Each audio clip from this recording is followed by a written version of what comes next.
ultimate success for a fighter is driven by the support teams who dedicate themselves to a fighter's vision.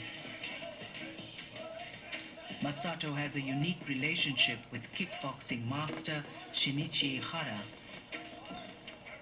With over 35 years of experience, Master Ihara is a formidable teacher of his craft. The most important thing is to point out what's good and what's not.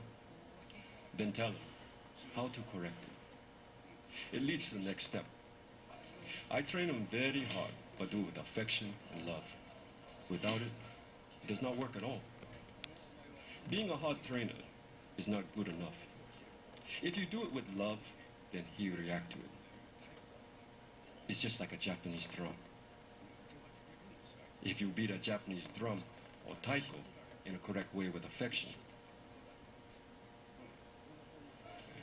it makes a good sound. I really believe it.